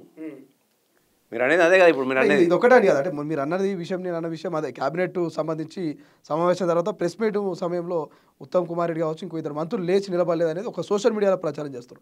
ఇంకోటి ముఖ్యమంత్రి పేరు మర్చిపోయినందుకే అల్లు అర్జున్ అరెస్ట్ చేసిరని ఒక ముచ్చట. తెలుగు మహాసభలో ఒక యాంకరు ముఖ్యమంత్రి పేరు మర్చిపోయారని ఒక వైరల్. సో ఇటువంటి అంశాలు చూస్తూ ఉంటే ఏమనిపిస్తుంది? చిల్లర రాజకీయాలు అనిపిస్తుంది నాకు. వాళ్ళందరూ కూడా చిల్లర. ఉత్తమనంతా ఉత్తముడు ఉంటాడా? ఆయన ఉత్తముడు. ఆయనకు కూడా బయట రాయడం అనేది ఏదో ఏంటంటే టీ కప్పులో తుఫాను క్రియేట్ చేసి చేయాలనేది వాళ్ళ ఒక చిల్లర రాజకీయ విధానం. ఇప్పుడు టీఆర్ఎస్ పార్టీ అంటేనే చిల్లర రాజకీయం, బీఆర్ఎస్ పార్టీ అలా. వాళ్ళ కుటుంబ సభ్యుల యొక్క ఆలోచన విధానం కూడా గంతే ఉంది. అది వాళ్ళ ఆలోచన విధానానికి నిదర్శనం తప్ప అంతకంటే ఎక్కువ కాదు. అలా వాళ్ళ చిల్లర రాజకీయాలలో ఆలోచన విధానం, వాళ్ళ ఆలోచనే గంతకు సంకుచితమైన ఆలోచన విధానాల వల్ల. కాంగ్రెస్ మంత్రులు కావచ్చు, ముఖ్యమంత్రులు కావచ్చు, ఎటువంటి విభేదాలు లేవు, కలిసికట్టుగానే పనిచేస్తున్నట్టు అయితే. నేను ఏమంటున్నానండి, విభేదాలు అనేటివి ఉండకపోవడం అనేది నేను చెప్పడం కూడా తప్పే. విభేదాలు ఉండకపోవడం అనే ఒక అంశం మీద వచ్చినప్పుడు అనేకమైన వివాదాలు వస్తాయి. ఆ విభేదాలను ఇవాళంతా కూడా డిస్కస్ చేసి పరిష్కరించుకొని ఏకతాటిపైకి వచ్చేదే క్యాబినెట్. లేకుంటే ఆయన చెప్పిండు మాకు కరెక్ట్ కేసీఆర్ చెప్పిండు నోట్లకే ముడిపడింది బాబు కరెక్టే. ఇది విధానం కాదు కదా, ప్రజాస్వామ్య విధానం కాదు కదా. ఇలా రేవంత్ రెడ్డి గారు ఒక ఒపీనియన్ చెప్పిండ్రు, ఉత్తమ్ గారు ఇంకో ఒపీనియన్ చెప్తారు, తుమ్మల గారు ఇంకో ఒపీనియన్ చెప్తారు, పొంగులెడ్డి గారు ఇంకోటి చెప్తారు, కోమటిరెడ్డి గారు ఇంకోటి చెప్తారు, శ్రీధరరావు గారు ఇంకోటి చెప్తారు. ఇవన్నిట్లో అయినా కానీ వాళ్ళ యొక్క భావాలను చెప్పిన తర్వాతనే అందులోకి మంచిది వస్తుంది, ఒకటి అన్నింటిలోకి కలిసి వస్తుంది, సమిష్టి నిర్ణయం వస్తుంది. నీ దగ్గర సమిష్టి నిర్ణయం లేదు కదా, నీ అంతా నియంతృత్వ నిరంకుశ రాజరిక పరిపాలనే కదా నీది. ఎవడైతే జీవుతులు అన్నాడో వానికే ఉద్యోగం ఇచ్చినాడు నీ దగ్గర. ఎంగిలి మీద ఆశపడ్డోడికి తెల్లాల్లో వచ్చి కాలు మొక్కినోడికి వాళ్ళకి ఇచ్చినాడు ఉద్యోగాలన్నీ. ఇక్కడ సిస్టమ్ అది కాదు కదా. ఇక్కడ ఒక ప్రజాస్వామిక విధానంలో ఒక సమిష్టి కుటుంబంలాగా పనిచేస్తుంది ఇది. దాన్ని పెట్టుకుని వీళ్ళు ఇవ్వలేదు, కూసోలేదు, విలువ ఇవ్వలేదు. ఇప్పుడు ఆయన మాట్లాడినందుకు వాడు ఎంత భావదారిద్ర్యంతో ఉన్నాడని మాట్లాడినోడు నాకు అర్థమవుతుంది. ఇప్పుడు ఆయన మర్చిపోయిన పేరు కేటీఆర్ పేరు ఆయన మన రేవంత్ రెడ్డి గారి పేరు మర్చిపోయినంత మాత్రాన రేవంత్ రెడ్డి గారి కిరీటాలు ఏమైనా పడిపోతాయా? వాడి సభ్యతా సంస్కారం గురించి వాళ్ళు ఆలోచిస్తారు జనం. అరే ఇంత చిల్లరగా ఆవిడని వాళ్ళు ఆలోచిస్తారు అక్కడ ఉన్న వాళ్ళందరూ. రేవంత్ రెడ్డి గారికి ఆల్రెడీ కిరీటాలు ప్రజలు ఇచ్చారు, తెలంగాణ ప్రజలు. నువ్వు మాట్లాడినంత మాత్రమే కాదు, నీలాంటివనికి కావాలి, నీలాంటి భావదారిద్ర్యంతో బతుకున్న వ్యక్తులకు కావాలి అవి. రేవంత్ రెడ్డి లాంటి ఉన్నత ఆలోచనతో ఉన్నది కాదు అవి. ఇవాళ నీ భావదారిద్రానికి నిదర్శనం అది. ఇలా వాడి పేరు మాట్లాడలేదు, వీడు మర్చిపోయిండు, సహజం అయితే ఒక్కొక్కసారి ఏముందల్లా దానికి టార్గెటింగ్ ఉంటుందా దానికి? చాలామంది చాలా సందర్భంలో నేను కూడా శ్రీశైలం మర్చిపోతాను, ఏముందంట మర్చిపో ముఖం కనవడంగానే నమస్తే అంట, పేరు మర్చిపోవచ్చు ఒక్కోసారి, సడన్గా రాకపోవచ్చు నోటికి లోపల ఉన్నంత మాత్రాన. అంటే అంత దరిద్రపైన ఆలోచనతో అంత అక్కస్తో ఉన్నారు వాళ్ళు రేవంత్ రెడ్డి గారి ప్రభుత్వం మీద, కాంగ్రెస్ ప్రభుత్వం మీద. అది ఎప్పుడు పోతే లొటపడ్డ పెదవులో కదా నక్కాశపడ్డట్టు ఆ పెదవు లొటపడ్డది ఒంటరి నక్క పెదవు రాలి కింద పడది, ఆ నక్క తినది. అటువంటి ఒక ఆలోచన విధానంలో వాళ్ళు ఉన్నారు. ఇలా కొట్టుమిట్టాడుతున్నారు. ఇలా వాళ్ళను పట్టుకొని డిస్కషన్ పెట్టడం అంటే కూడా అలా పుట్టుగాలను, తుపేలుగాలను, ఆ లొటపీసుగాలను, ఆ తుమ్రేగాలను వాళ్ళను మాట్లాడి కూడా మనకు నిజంగా కూడా చెప్పాలంటే డిస్కస్ చేయడానికి అది అంత పనికిరాని ఈ వ్యవస్థలో పనికిరాని సన్నాసులు వాళ్ళు. ఇప్పుడు కాంగ్రెస్ పార్టీ విషయానికి వస్తే 6 గ్యారెంటీలు అన్నారు, 100 రోజు అన్నారు. సో ఇప్పుడు మొన్నటి రైతు భరోసా విషయానికి వస్తే 3000 ఎగ్గొట్టిరు, రైతన్నలకు మోసం చేశారు అనేది ప్రతిపక్షాలు అంటారు. వాస్తవానికి మీరు ఇచ్చిన మాట నిలబెట్టుకున్నా రైతు భరోసా విషయంలో కావచ్చు, రుణమాఫీ కావచ్చు, ఇతర ఇందిరమ్మ పథకాలు కావచ్చు, ఇవన్నిటి విషయాలు ఒక్కటి గుర్తుపెట్టుకున్నాం శ్రీశైలం గారు, ఇంతకుముందు చెప్పాం మీకు, మేము అనుకున్నది ఒకటి, అక్కడ ఖజానాలో ఉన్న పైసలు ఒకటి. హామీలు ఇచ్చింది వాస్తవం, మా ముఖ్యమంత్రి గారు తూచా తప్పకుండా అమలు చేస్తుంది కూడా వాస్తవం. ఇవాళ ఏది ఏమైనప్పుడు కూడా ఉచిత బస్సు ఇచ్చినాము మహిళలకు, 500 గ్యాస్ సిలిండర్ ఇచ్చినాము మేము, ఆరోగ్యశ్రీని 10 లక్షలకు పెంచినాము మేము, మహిళా సంఘాలకు 10 లక్షలు చేసినాము. ఇవాళ దాంతోపాటు 2 లక్షల రుణమాఫీ చేసినాము మేము. కొన్ని చిన్న అవకతవకలు ఉండి అక్కడెక్కడ ఏంటంటే కొన్ని పేర్ల మార్పిడి వల్ల కానీ అవి కానీ ఉంటే కొన్ని ఉండకపోవచ్చు. ఇంకో 6000, 7000, 8000 ఉన్నదని చెప్పి మా మంత్రి గారే చెప్పారు మాకు. మా వ్యవసాయ శాఖ మంత్రి గారే స్వయంగా చెప్పినారు. ఇటువంటి వల్ల కూడా మేము ఇస్తాం, మా అకౌంట్లో కూడా డబ్బులు ఉన్నాయి, అవన్నీ కూడా రెక్టిఫై చేసినాక ఇస్తామని చెప్పినారు ఇవాళ. దాని తర్వాత మళ్ళీ ఇవాళ మేము సీఎంఆర్ రిలీఫ్ ఫండ్ ఎక్కడ లేని మాదిరి ఇస్తున్నాం. మేము సీఎంఆర్ రిలీఫ్ ఫండ్ ఎక్కడ లేని మాదిరి ఇస్తున్నాం, వెలువసూలు విపరీతంగా ఇస్తున్నాం. ఇలా 55,000-60,000 మందికి ఉద్యోగాలు ఇచ్చాము. ఇవాళ నోటిఫికేషన్లు వస్తూనే ఉన్నాయి. ఎక్కడ లేని విధంగా డిఎస్సీ పెట్టాము మేము. 10 సంవత్సరాల డిఎస్సీ ఇచ్చిందా? రిటైర్మెంటే తప్ప రిక్రూట్మెంట్ ఉందా కన్నా? టీచర్ల ట్రాన్స్ఫర్లు చేసిన ఆఖరికి అది కూడా చేసాము. అన్ని వర్గాలను ఒక్కొక్కటి చేసుకుంటూ పోతున్నాం. ఇక్కడ ఉన్న ఎకనామిక్ పరిస్థితిని 7 లక్షల కోట్ల అప్పుకు ఇంచుమించు సంవత్సరానికి 75,000 కోట్లు ఇంట్రెస్టే కట్టాల్సి వస్తుంది. మన బడ్జెట్ ఎంత? 1,45,000, 1,50,000 మన బడ్జెట్. 75,000 కోట్ల రూపాయలు మేము మిత్తులకు కట్టి వాళ్ళు చేసిన పాపానికి మిత్తులు కట్టుకుంటా ఇలా 50,000-55,000 కోట్ల రూపాయలు ఇంచుమించు పెన్షన్లు కానీ జీతాలు కానీ ఇవ్వాల్సింది. వాళ్ళకి ఇవ్వాల్సింది కదా. ఫస్ట్కు జీతాలు పడుతున్నాయి, పడతారు. ఇప్పుడు ఇవ్వాలని చెప్తాను, ఫస్ట్కు జీతాలు పడలేదు. మా ఇవన్నీ కూడా దెబ్బతింటున్నాయి, మా ఇళ్ళ లోన్లు కట్టలేకపోతున్నామని చెప్తారు. ఉద్యోగాలు ప్రభుత్వ ఉద్యోగం ఎవరన్నా ఉన్న 15,000-20,000 వేలలో మేము అన్నీ చేసుకుంటూ సామాన్యమైన చేసుకుంటూ వస్తున్నాం.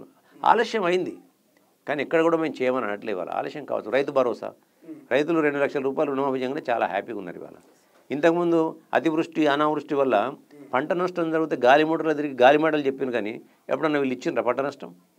ఇలా మా ప్రభుత్వం రాగానే ఎక్కడైతే అతివృష్టి అనావృష్టి వల్ల వడగళ్ళ వాన వల్ల పంట నష్టం జరిగిందో వాళ్ళందరూ కూడా ఎకరాకు 10,000 చొప్పున మేము అకౌంట్లలో వేసినాం. మీరు మాటలు చెప్పిండ్రు. ఇలా వ్యవసాయ పనిముట్లకు అన్నింటికి కూడా మీరు ఆ రోజు సబ్సిడీ ఎత్తేసిండ్రు. ఇలా మేము సబ్సిడీ ఇస్తున్నాం వాళ్ళందరూ కూడా, ఎవరికి కూడా ట్రాక్టర్ల మీద కానీ వ్యవసాయ పనిముట్ల మీద దేని మీద కానీ మేము సబ్సిడీ ఇస్తున్నాం. ఇవాళ మేము ఇలా సరే రైతు భరోసా 7,500 ఇస్తామని చెప్పినాం ఎకరాకు. ఇలా దానికి కరెక్ట్ వాళ్ళకి నీ ఆయాంలకు చెట్లకు గుట్టలకు రోడ్లకు వీళ్ళకి అన్నిటికి ఇచ్చినాం. ఇలా దాని కాకుండా మేము చేయాలని చూసినాం, కొంతమేర చేయడం, కొంత అటు ఇటు కావచ్చు. మరి ఉన్న బడ్జెట్ వల్ల ఫస్ట్ టైం 6,000 ఇస్తామని చెప్తాను మా ముఖ్యమంత్రి గారు. 500 రూపాయలు మేము సన్నవాళ్ళకి బోనస్ ఇచ్చినామయ్యా లేదా? జాబ్ క్యాలెండర్ ఇచ్చినామయ్యా లేదా? మరి ఇంకా మేము చేయంది ఏముంది సన్నాసులకు? అంటే ఎంతసేపు ఎదుటి ఉందని నేనేం చేసినా ఆలోచించుకుంటలేరు.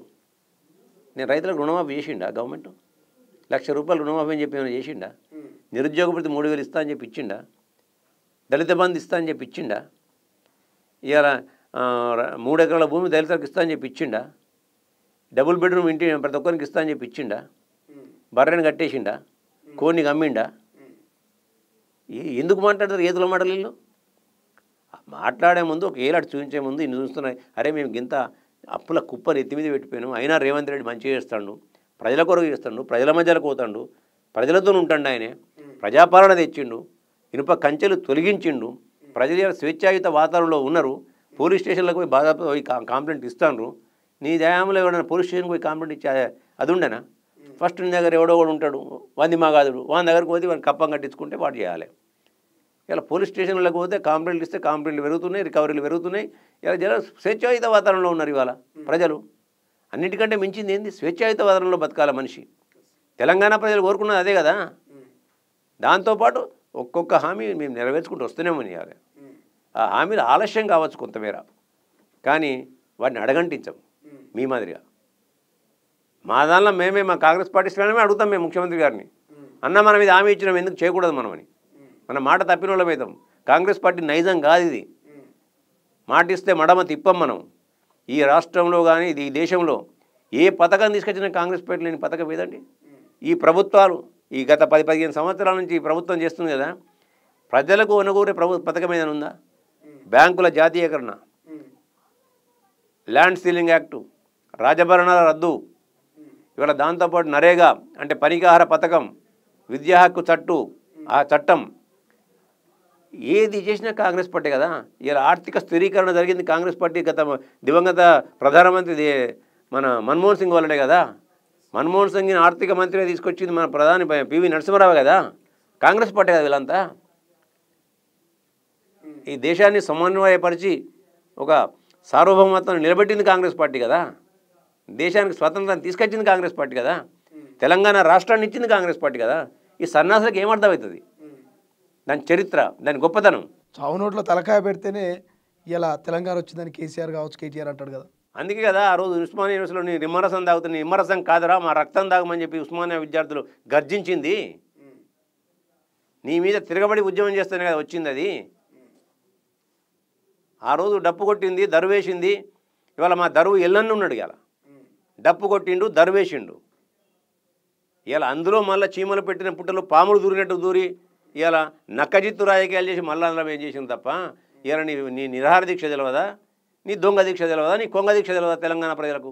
ఇప్పుడు కవిత విషయానికి వస్తే, కవిత కొన్ని రోజుల పాటు జైలుకి వెళ్ళిన తర్వాత సైలెంట్ అయింది. ఈ మధ్య బీసీ ఎజెండాను ఎత్తుకొని రిజర్వేషన్లు అంటున్నది, ఖచ్చితంగా వాళ్ళ కోసం కొట్లాడుతూ అంటున్నది. సో కవితను చూస్తామంటే ఏమనిపిస్తుంది? చాలా కొట్లాడింది ఆమె ఇదివరకు, కొట్లాడి లిక్కర్ల గురించి కూడా కొట్లాడింది ఆమె.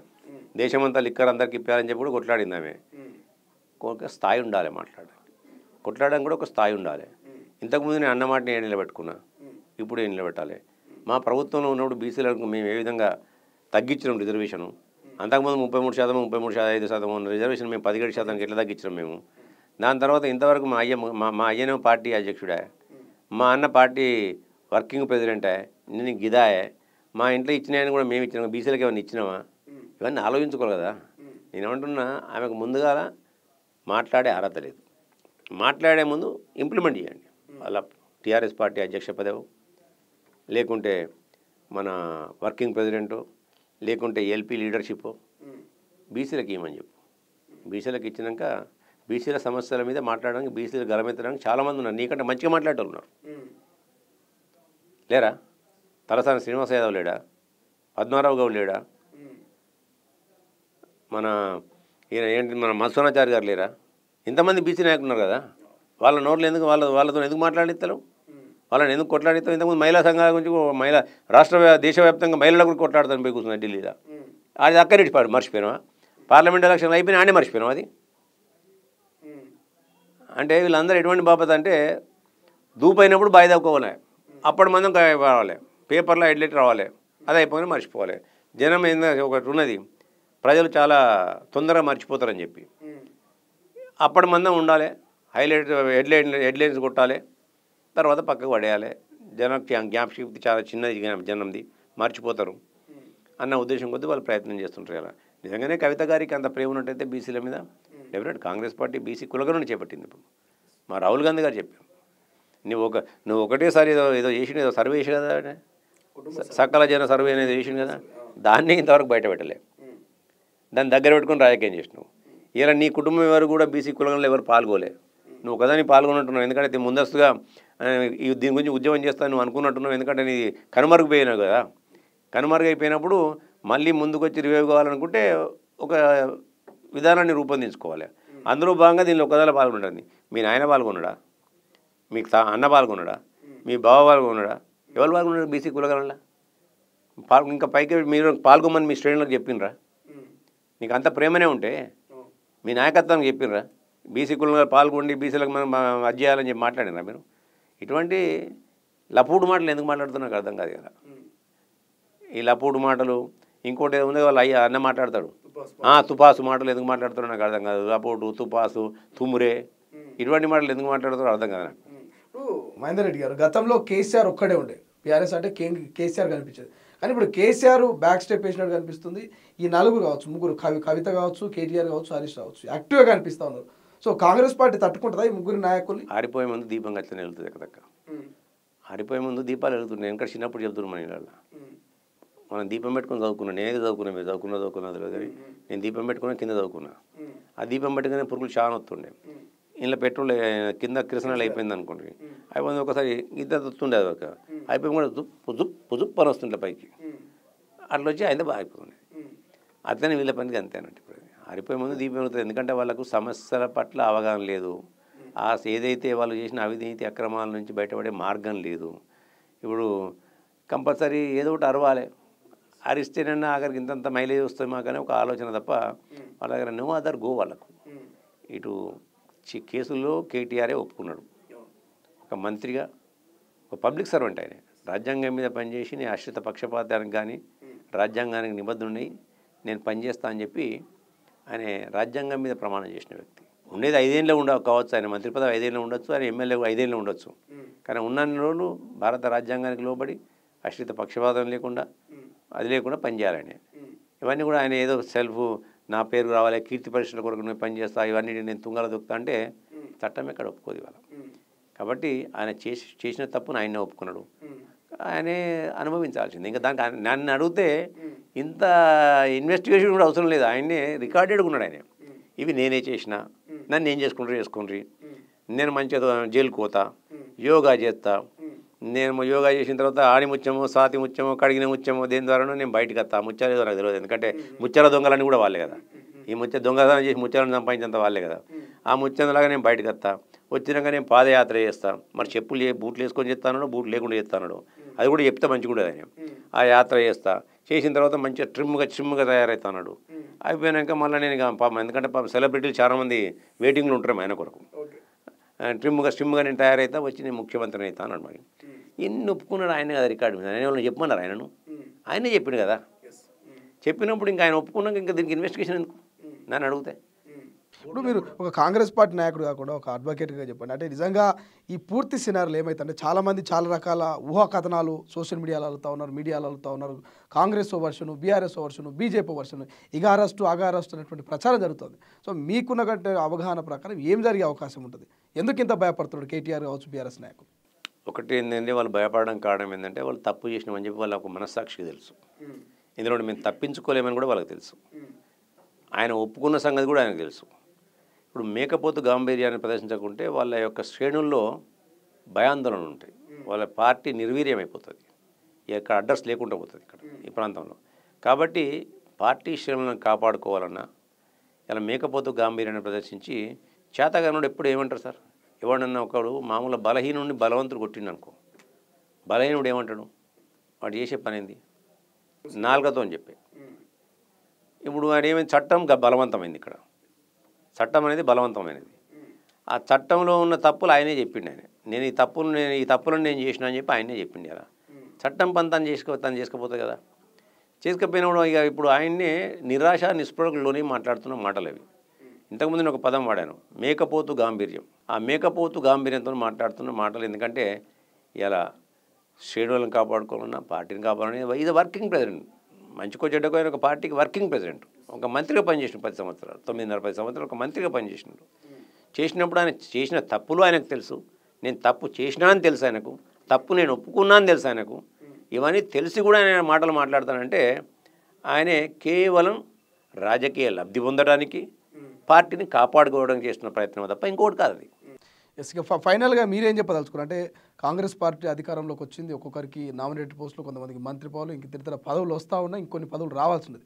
సో కేకే మహేందర్ రెడ్డి ఏమైనా ఆశిస్తున్నా పార్టీ నుంచి, లేకపోతే ఇదే ఎజెండాతోటి భవిష్యత్ కార్యాచరణకు సిద్ధమవుతారు? నేను ఆశాజీవినే, నేను ఆశించినంత మాత్రం అధిష్టానం ఇవ్వాలి. ఇలా నేను చేసిన సేవ ఏంది, నేను ఎవరితో కొట్లాడుతున్నా, నేను ఎట్లా కొట్లాడుతున్నా, ఒక నికార్సుగా నిటారుగా నేను ఎవరికి తలొగ్గలే. మాకు కూడా అనేకమైన ఆఫర్లు వచ్చినాయి, మేము తలొగ్గలే. ఎందుకంటే ఒక సిద్ధాంతం నమ్ముకున్న వాళ్ళం, మేము ఒక పార్టీని నమ్ముకున్నాం. నాకు ఇక్కడ నచ్చాలి, ఇక్కడ నచ్చాలి, నాకు నచ్చినప్పుడే నేను ఏ పని చేస్తాను. కాంగ్రెస్ పార్టీ బాగా నచ్చిందా మహేందర్ రెడ్డికి? కాంగ్రెస్ పార్టీలో ప్రజాస్వామ్యం ఉంది, నా యొక్క భావస్వేచ్ఛ అధిష్టానం ఉంది, కానీ ఎక్కడ కానీ నేను చెప్పగలుగుతాను. సరే, వ్యక్తులతో కొంతమందితో విభేదాలు ఉన్నంత మాత్రాన పార్టీ చెడ్డది కాదు కదా, వ్యక్తిగతంగా ఉండే విభేదాలు అవి, అంతే తప్ప దాని కొరకు ఏదో ఉన్నారు చూడు, ఎలకాల బాధ గిల్లు తగలబెట్టుకున్నట్టు ఉండడు కాదు కదా. ఇవాళ డెఫినెట్గా నేను కూడా ఆశిస్తా, నేను ఆశాజీవినే. నేను చేసిన ఈ శ్రమకు నాకు కూడా ఫలితం దక్కాలని నేను కోరుకుంటా.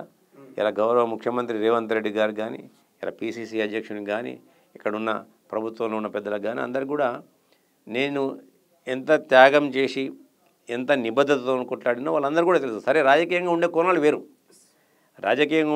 వేరు, నేను ఎట్లా చేసిన అనేది వాళ్ళందరూ కూడా తెలుసు.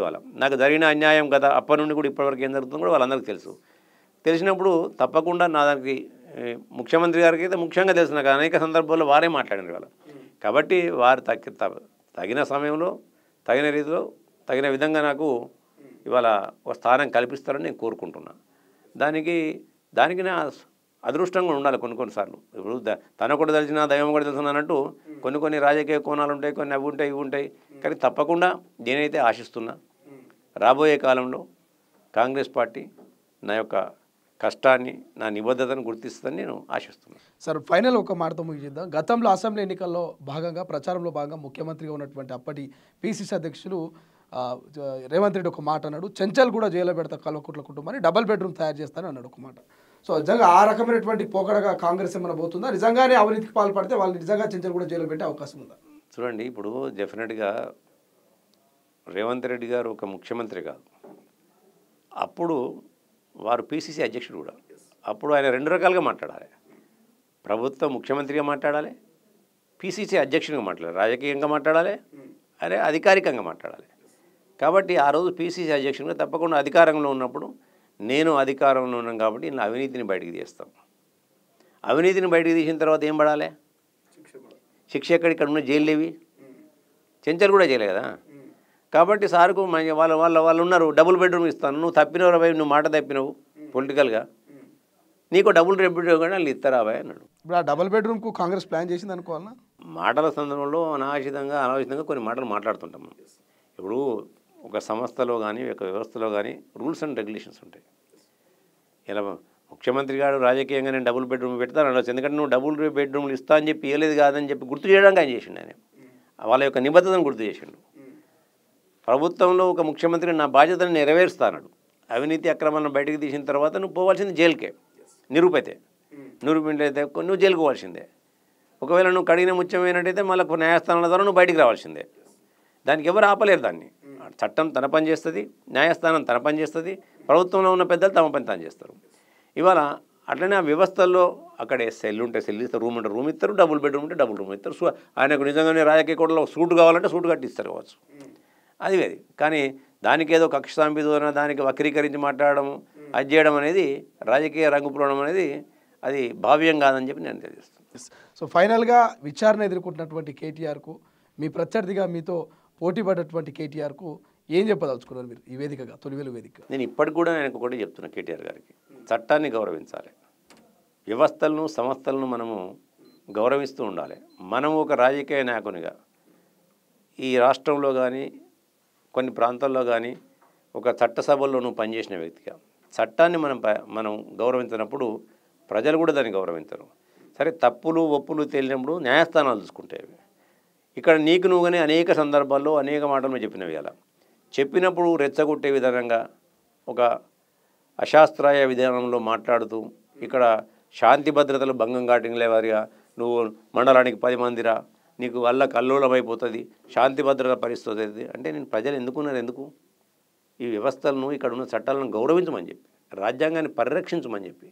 ఇలా గాంధీ మహాత్ముడు ఎన్ని ఉన్నప్పటికీ శాంతియుత మార్గంలో ఎందుకు తీసుకొచ్చిండు? స్వతంత్రం వచ్చింది అట్లనే కదా, అహింసా పద్ధతిలోనే వచ్చింది కదా, శాంతియుత మార్గంలోనే వచ్చింది కదా. వాటిని అన్నింటి కూడా నువ్వు భారతదేశానికి అది ఉంది కదా. కాబట్టి అటువంటి వాడిని కేటీఆర్ గారు ఇట్లనే మాట్లాడితే మేము కూడా మాట్లాడేస్తాం. ఇలా పొడుగాళ్ళు రాసుకుని నేను మర్చిపోతున్నా వాటిని, ఎందుకంటే మాకు సభ్యత సంస్కారాలు రాలేవి. లోటపీస్ గాళ్ళు ఈ భాష కూడా మార్చుకోవాలి. లోటపీస్ ముఖ్యమంత్రి ఈజ్ సీఎం నీకు నచ్చినా నచ్చకుండా గౌరవించాలి. మీ నాయన తాగుబోతు, మరి అందరు సీఎంగా ముఖ్యమంత్రి తాగుబోతాడు అన్నారు ఎవరన్నా అంటే నువ్వుకుంటావా? నాకు తెలియదా మీ నాయన తాగుతారు మందని? మేము అన్నామా? కలిసి తాగిరాయని సార్ మీ ఇద్దరు కలిసి తాగంగా ఉన్నాం కదా, పక్కపడి చాలా సార్లు సంవత్సరాలు ఉన్నాం కదా. ఇప్పుడు మీ నాయన తాగుపోతాడు నేను అంటానా? తాగుబోతు ముఖ్యమంత్రి కాడు నేను అంటానా? పద్ధతి కాదు కదా. ఇప్పుడు వ్యవస్థలో కొంతమంది కొన్ని వచ్చినాయి, నువ్వు మంత్రి అయినావు, నువ్వు లప్పుడు కానివని నేను అంటానా? నాకు అనరాదా? నువ్వు లప్పుడు మంత్రి కానివి, నువ్వు అదని నేను అనలేనా? కాబట్టి నేను వారికి చెప్పేది ఏంటంటే సభ్యతా సంస్కారాలను మర్చిపోతే ఎవరైనా నీకు ఇవాళ అధికారం ఇవాళ ఉండొచ్చు, రేపు పోవచ్చు. ఈ దేశంలో ఏదైతే సిస్టమ్ ప్రివేల్ అవుతుందో ఆ సిస్టాన్ని ఇంటాక్ట్గా కాపాడి భావితరాలకు ఇవ్వాల్సిన అవసరమైతే ఇంకా మెరుగుపరచాలి, దాన్ని అవసరమైతే మెరుగుపరచాలి. నువ్వు ఆదర్శవంతంగా ఉండాలి, చట్టాలను గౌరవించి నువ్వు పోవాలి. నువ్వు మండలానికి 10 మందిరా, అల్లా కల్లోలం కావాలి. ఏముంది నువ్వు అవినీతితో సంపాదించిన డబ్బు అది. ఇలా తాగబోతే తినబోతే చాలా మంది వస్తారు, బండ్లు పెట్టి తాగబోతే తినబోతే చాలా మంది వస్తారు. ఇటువంటి ఒక దురుద్దేశపూరితమైన రెచ్చగొట్టే విధానాలను మానుకొని ఉండాలి తప్ప ఇవాళ నువ్వు ఇంకా అధికారం కోల్పోయినాక అదే అహంకారం ప్రదర్శిస్తా, వాడెవడు వీడెవడు అనేది ప్రజలు గమనిస్తారు. నువ్వేదో అనుకుంటున్నావు కావచ్చు మాట్లాడితే నేను హీరోని అవుతున్నా అని. నేను మాట్లాడదు, చాలామంది కొంతమంది మాట్లాడుతారు రాజకీయ నాయకుల, ఏమవుతారో వాళ్ళని చూస్తే జోకర్గా పెట్టుకొని చూస్తాను. ఇవాళ కొంత ఇక పేర్లు చెప్తే ఎందుకంటే వాళ్ళని నేను కించపరిచినట్టు అవుతుంది. మీకు తెలిసి ఉంటుంది కదా, కొన్ని పార్టీలు పెట్టిన వాళ్ళు పార్టీలు పెట్టి స్పీచ్లు ఇస్తాను, మొత్తం నేనే గెలుస్తా అంటాను, విమానాలు వస్తామంటాను, పెద్ద పెద్ద నాకు వచ్చినాయని చెప్తారు వాళ్ళు. మరి వాళ్ళకు నీకు తేడా లేకుండా పోతుంది. కొన్ని రోజులైతే గంతకేమనుకొని అరే కేటీఆర్ మాట్లాడిన మంచిగా ఉంటుందని చెప్పింటారు వాళ్ళు. ఇప్పుడు చిన్నపిల్లలు యూట్యూబ్లో అందరి చేతిలో యూట్యూబ్లు ఉన్నాయి. వీళ్ళు ఇంతవరకు లపోడు గాళ్ళు లటోపీస్ గాళ్ళు అందరూ మర్చిపోయిన జనం, వీళ్ళు ఎవరికి తెలియదు. ఇప్పుడు అందరికి లొటపీస్ గాళ్ళు లపోడు గాళ్ళు తుప్పేలు గాళ్ళు ఇటువంటి పదాలు వస్తున్నాయి మళ్ళీ. అందుకని మనము ఒక సమాజంలో ఉన్నప్పుడు ఒక సిస్టంలో ఉన్నప్పుడు ఆ సిస్టానికి అనుకూలంగా పనిచేయాలి, సిస్టాన్ని గౌరవిస్తూ పనిచేయాలి. ఇటువంటి మాటలు మాట్లాడితే ప్రజలు ఎవరు కూడా క్షమించరు. నువ్వు మాట్లాడుకున్నప్పుడు పక్కపంటున్నాడు ఎవడో తప్ప కొట్టచ్చు, కానీ సామాన్య జనం ఎవరైతే ఉన్నారో దీన్ని గమనిస్తారు, ఇలా నీ స్థానం ఏందో చూపిస్తారు ఇవాళ. కాబట్టి ఇప్పటికే నీ స్థానం చూపించరు, ఇంకా కిందికి పంపిస్తారు నిన్ను. ఇప్పటికైనా నేను కేటీఆర్ గారికి విజ్ఞప్తి చేసేదంటే, ఆయన భాషలో లొటపీస్ గారికి నేను విజ్ఞప్తి చేసేది ఏంటంటే, ఇటువంటి చిల్లర రాజకీయాలు,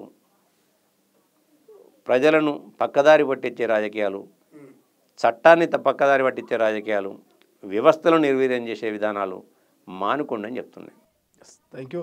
సో ఇది మొత్తం మీద కేకే మహేందర్ రెడ్డి మాటల్లోనే మనం విన్నాం. ప్రత్యర్థిగా ఆయన పోటీ పడ్డాడు, పోటీ పడుతూనే వస్తూ ఉన్నాడు. ఇప్పటికీ ఇంకా కేటీఆర్ను గతంలో ఎదుర్కొన్నాడు, ఇప్పుడు కూడా ఎదుర్కొన్నటువంటి పరిస్థితి క్లియర్గా చెప్తా ఉన్నాడు. ఎక్కడ రాజకీయ కక్ష సాధింపులు కాంగ్రెస్ పార్టీ చేయట్లేదు, ముఖ్యమంత్రి రేవంత్ రెడ్డి చేయట్లేదు. సో ముఖ్యంగా మాజీ మంత్రి కేటీఆర్ భాషను మార్చుకోవాలి, సో ప్రజల్ని గౌరవించాలి, లేకపోతే ఇంకా కింది స్థాయికి వెళ్ళేటువంటి అవకాశం ఉంటుంది. సో మరి ఆ కేసు విషయానికి వస్తే మాత్రం చట్టం తన పని తాను చేసుకోపోతుంది. ఎక్కడ కూడా కాంగ్రెస్ ప్రమేయం లేదు, కాంగ్రెస్ పార్టీ ఎక్కడ కూడా కక్షపూరిత రాజకీయాలు చేయట్లేదు అంటూ క్లియర్గా చెప్తా ఉన్నాడు. సో చూద్దాం మరి ఏం జరగబోతుంది కేటీఆర్ విషయంలో. మరి అరెస్ట్ కాబోతున్నాడా, ఇంటికి రాబోతున్నాడా, వెయిట్ చేయాల్సినటువంటి అవసరం ఉంది. ప్రపంచంలో ఏ మూల ఏ క్షణం ఏం జరుగుతుందో వేగంగా తెలుసుకోవడానికి తొలి వెలుగు వాట్సాప్ ఛానల్ని ఫాలో చేయండి.